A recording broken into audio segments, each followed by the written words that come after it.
people that I can ease my own pain.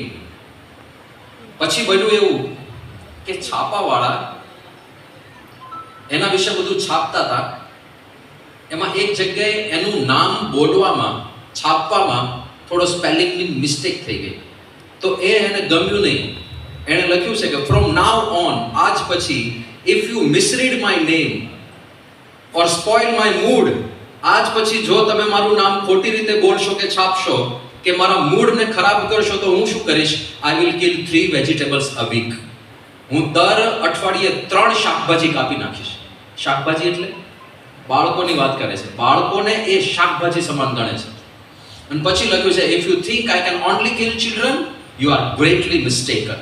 તમને એવું લાગતું હોય કે હું ખાલી બાળકોને જ મારીશ તો તમારી ભૂલ છે, હું ગમે તેને મારીશ. હવે બધાને થયું કે આ તો કેવો આમ સિરિયલ કિલર્સના બધા આવતા હોય છે ને એપિસોડ, આ મોટો સિરિયલ કિલર લાગે છે, ભયંકર માણસ લાગે છે. અને પોલીસે પોતાનું ઇન્વેસ્ટિગેશન વધારે શાર્પ બનાવ્યું અને જ્યારે એ કાતિલ પકડાયો, એવરીવન વોઝ શોક્ડ. બધા આઘાતમાં, બધા આશ્ચર્ય. કેમ? એ ખાલી 14 વર્ષનો છોકરો હતો. 14 વર્ષનો છોકરો આવા પત્રો લખે છે. એક બાળકનું મોઢું કાપીને સ્કૂલના દરવાજા ઉપર લટકાવે છે. અને પોલીસે જ્યારે એને પકડી, એ બાળકને પકડ્યો, એના માતા પિતા માનવા તૈયાર નહોતા. એ કે અમારું બાળક ક્યારે આવું કરે જ નહીં, અમારું બાળક એકદમ સંસ્કારી છે, એકદમ સાલસ છે. એના માતૃશ્રી એક પ્રસંગ કહ્યો કે જો થોડા દિવસ પહેલા હું એક કોકરેજ, વંદો નીકળે ઘરમાં તો શું કરીએ આપણે? સાવરણી લઈને સીધો બહાર ક્રિકેટ રમે, કાં તો પછી અટાક દઈને ગયો. એના મધરે કીધું કે હું વંદાને મારતી હતી ત્યારે એ દીકરાએ મને અટકાવી હતી કે મમ્મી એને પણ પેઇન થતું હશે ને, તો એને મારતી નહીં. કે અમુક મહિનાઓ પહેલા આ ઘટના બનેલી છે, તો મારો દીકરો આટલો દયાળુ છે, તમે એવું કેવી રીતે ક્લેમ કરી શકો કે એણે આ ખૂન કર્યું છે?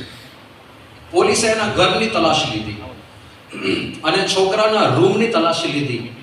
પરદેશમાં નાના બાળકોને પણ એનો સેપરેટ રૂમ હોય છે, તો એના રૂમની ઉપર જે પેલું માળિયું હોય ને, ખાના બનાવેલા હોય, કબોર્ડ્સ બનાવેલા હોય, એ જ્યારે ખોલ્યું ને, ભયંકર દુર્ગંધ આવી. અંદર જઈને જોયું તો મરેલી બિલાડીઓ ત્યાં હતી. અને કેવી રીતે બિલાડીને મારતો?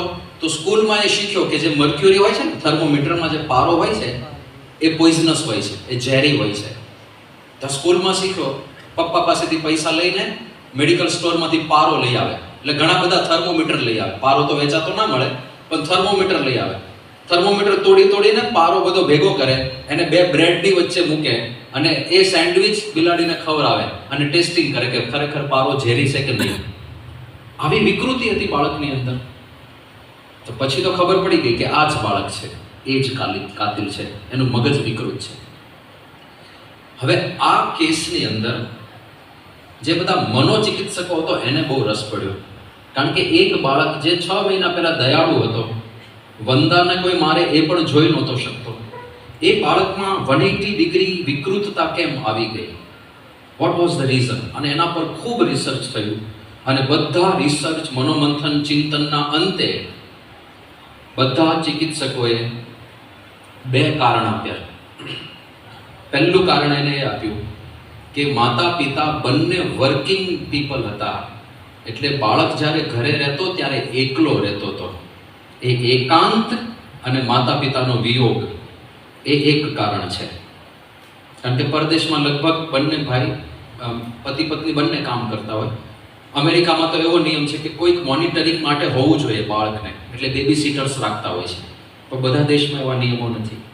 તો બાળક ઘરે એકલો રહેતો હતો. એક તો એકાંત, અને બીજું એ એકાંતમાં એકલું ટીવી જોયા કરતો હતો. ટીવીમાં એ શું જોતો હતો એના પર કોઈ કંટ્રોલ નહોતો. એ ગમે તે ટીવીમાં જોતો હતો અને એ કોન્ટેન્ટ એણે જે કન્ઝ્યુમ કર્યું એનું પરિણામ આ વિકૃતિ હતું. 2 જ કારણ. હવે ધીસ વોઝ 1997. ત્યારે ટેલિવિઝન સિવાય કાંઈ નહોતું, ત્યારે મોબાઈલ ફોન નહોતા, ત્યારે ઇન્ટરનેટ હતું પણ એટલું વ્યાપક નહોતું, એટલું એક્સેસિબલ નહોતું.